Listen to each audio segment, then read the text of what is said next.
नमस्कार मित्रों, अब आने वाली पीढ़ियां शायद लंबे अरसे तक तरसेंगी और वर्तमान पीढ़ी भी तरसेगी। अब कवि सम्मेलन तो रहे नहीं, मुशायरे भी स्थगित हैं, कवि सम्मेलन स्थगित हैं और कब हो पाएंगे संभव ये भी कुछ तय नहीं है, फ़िलहाल निर्धारित नहीं है। लेकिन जो कवि सम्मेलनों की सफलता की जो लोग या जो कवि या शायर प्राण हुआ करते थे, कवि सम्मेलनों की सफलता की गारंटी दिया करते थे कि उनकी उपस्थिति जो है ये निश्चित रूप से कवि सम्मेलन या मुशायरों को सफल बनाएगी, उनमें एक नाम था जिसको हम भूल ना जाएं, इसलिए उसका जिक्र बहुत ज़रूरी है, ख़ासकर उनके जन्मदिवस के अवसर पर। और वो कवि थे गोपाल सिंह नेपाली। गोपाल सिंह नेपाली मित्रों ऐसे कवि थे जो सस्वर कविता पाठ करते थे। कई बार वो बिना स्वर के भी पढ़ते थे, लेकिन तब ओज की कविता हो तो बिना स्वर के, और जब ओज की कविता ना हो तो प्रायः सस्वर पाठ करते थे।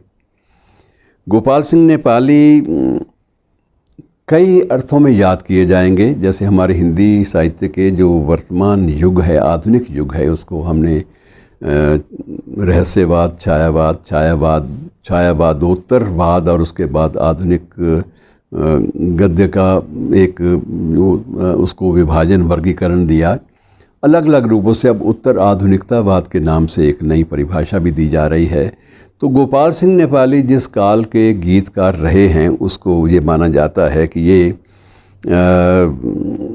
उत्तर छायावाद के कवि थे, अर्थात उनके गेयता उनके कविताओं में, उनके गीतों में बड़ी अद्भुत रही और बड़ा हमेशा कवि सम्मेलनों पे छा जाया करते थे। और जब गए तो लोगों ने एक बहुत कमी महसूस की कि गोपाल सिंह नेपाली के गीतों के बिना किसी कवि सम्मेलन में वो जान दिखाई नहीं पड़ती। और ये भी उसी काल में स्थापित रहे थे जिस काल में नीरज और अन्य लोकप्रिय गीतकार, इवन यहाँ तक कि हमारे पूर्व प्रधानमंत्री दिवंगत अटल बिहारी वाजपेयी, ये सब कवि सम्मेलनों के कवि थे। और ये कवि सम्मेलनों में इनकी उपस्थिति जो है वो एक नई ऊर्जा, नया ओज और नया रस बिखेरने में अग्रणी रहती थी। अब गोपाल सिंह नेपाली चर्चित इन दिनों में उनकी चर्चा जो है, एक तो उनके जन्मदिन के बारे में भी एक प्रासंगिक है, लेकिन साथ ही साथ ये भी एक प्रसंग बड़ा रुचिकर है कि उनके बेटे का नाम है नकुल सिंह नेपाली। उसने बम्बई हाई कोर्ट में, बम्बई उच्च न्यायालय में एक मुकदमा दायर किया है, और वो मुकदमा दायर किया है बहुचर्चित ऑस्कर पुरस्कार विजेता फिल्म स्लम डॉग मिलियनेयर के निर्माता और निदेशक के खिलाफ। उसमें ये कहा गया है कि ये दर्शन दो घनश्याम नाथ मेरी अखियाँ प्यासी जो है ये गीत है, ये गीत गाने के लिए सूरदास का जिक्र किया गया है, जो कि गलत है। तो नकुल सिंह का, अर्थात गोपाल सिंह नेपाली के बेटे का ये दावा है कि ये जो गाना है, ये जो गीत है, उनके पिता ने लिखा था और फिल्म वालों ने उनके पिता की प्रतिष्ठा को ठेस पहुंचाई है और लेखकीय अधिकारों का उल्लंघन किया है। इस बात को लेकर मुकदमा जो है चल रहा है, और नेपाली ने, अपने नकुल सिंह नेपाली ने मुआवजे के तौर पर 5 करोड़ की मांग की है हर्जाने के रूप में, और याचिका दायर होने की तिथि से फैसला होने तक 21% प्रति वर्ष की दर से ब्याज का भी दावा किया है। अब ये मुकदमा क्या रूप लेता है, क्या स्वरूप लेता है, भी कुछ कहा नहीं जा सकता, क्योंकि एक साहित्यिक मुकदमा पहले कृष्णा सोबती और अमृता प्रीतम के मध्य चला था, जो बरसों तक, दशकों तक चलता रहा। अब इस मुकदमे की स्थिति क्या होती है आज की परिस्थितियों में, आज के हालात में, कहा नहीं जा सकता। लेकिन ये है कि कभी अवसर मिले तो मित्रों नेट पे ये देखिएगा। ये गीत जो है अपने आप में बेहद लोकप्रिय रहा, और फिल्म भी बहुत लोकप्रिय रही, और फिल्म ने भी अपने बॉक्स ऑफिस पर बहुत सारे कीर्तिमान नए स्थापित किए थे। तो आज बेहतर यह है कि हम गोपाल सिंह नेपाली तक सीमित रहे, और उनकी एक कविता जो है मैं आपको ज़रूर आपके सामने प्रस्तुत करना चाहूँगा। उनके स्वर में नहीं कर पाऊँगा, उनका स्वर गज़ब का था और उनका तेवर भी गज़ब का होता था। कई बार आंखें मूंद कर भी कविता हाथ उठाकर पढ़ा करते थे, तो वो एक प्रकार से कवि सम्मेलनों की शान बन जाया करते थे। तो उनका एक गीत है, घोर अंधकार हो चल रही बयार हो, घोर अंधकार हो चल रही बयार हो, आज द्वार द्वार पर ये दिया बुझे नहीं, आज द्वार द्वार पर ये दिया बुझे नहीं, ये निशीथ का दिया ला रहा विहान है, घोर अंधकार हो चल रही बयार हो, आज द्वार द्वार पर ये दिया बुझे नहीं। शक्ति का दिया हुआ, शक्ति को दिया हुआ, शक्ति का दिया हुआ, शक्ति को दिया हुआ, भक्ति से दिया हुआ, ये स्वतंत्रता, ये स्वतंत्र दिया, रुक रही न नाव हो, जोर का बहाव हो, आज गंगधार पर ये दिया बुझे नहीं, ये स्वदेश का दिया प्राण के समान है। तो उसमें वीर रस का भी एक अजब एक मिश्रण है कि अतीत कल्पना, ये अतीत कल्पना, ये विनीत प्रार्थना, ये पुनीत भावना, यह अनंत साधना, शांति हो अशांति हो, युद्ध संधि क्रांति हो, तीर पर कछार पर ये दिया बुझे नहीं, देश पर समाज पर ज्योति का वितान है।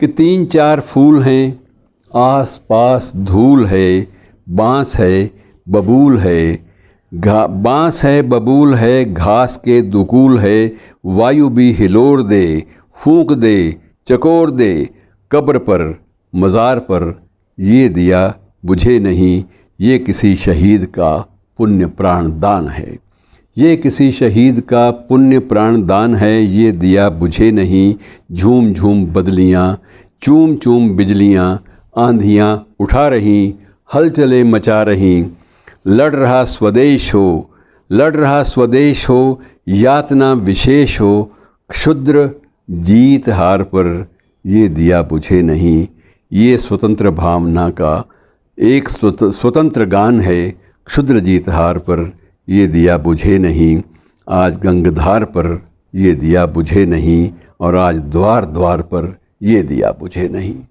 और मित्रों, इस लोकप्रिय अपने समय के महान लोकप्रिय गीतकार के बारे में कुछ एक तथ्य हैं, वो भी आपसे साझे कर लिए जाएं।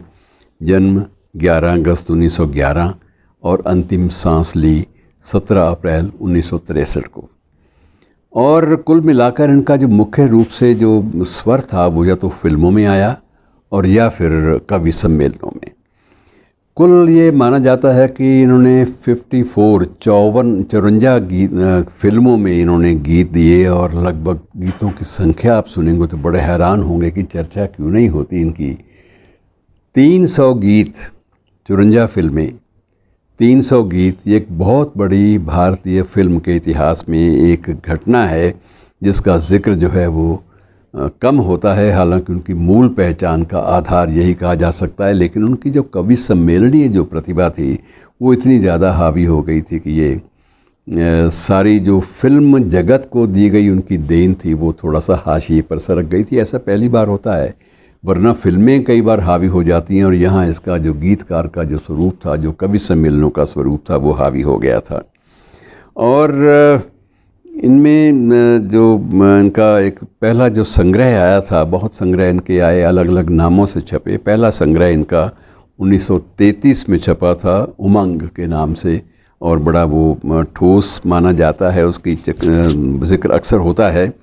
और उसके बाद ये था कि इनके समकालीन लोगों में महादेवी वर्मा भी थी, जो इनके प्रशंसकों में कई बार कहती थी कि तुम्हारी प्रशंसा करनी पड़ती है गोपाल सिंह, तुम जो गाते हो वो अद्भुत होता है और तुम्हारा शब्द चयन भी बड़ा अद्भुत होता है। सूर्यकांत त्रिपाठी निराला के साथ भी इनके संबंध बड़े अंतरंग थे। दोनों एक पत्रिका थी सुग के नाम से, दोनों उस पत्रिका में काम करते थे। निराला जी संपादक थे और ये उनके सहयोगी संपादक थे। तो ये इनका एक आपस में रिश्ता था, जिस रिश्ते से अक्सर ये लोग आपस में बातें भी करते थे और ये इनका सिलसिला चलता था। और दिक्कत ये होती है कि इतना लोकप्रिय फिल्मी गीतकार और इतना लोकप्रिय साहित्यकार जो है वो एक रेलवे प्लेटफॉर्म पर उसने आखिरी सांस ली, तकलीफ़ भी होती है। बहरहाल ऐसी शख्सियतों को भूल नहीं सकते हम, हमें भूलना नहीं चाहिए। धन्यवाद।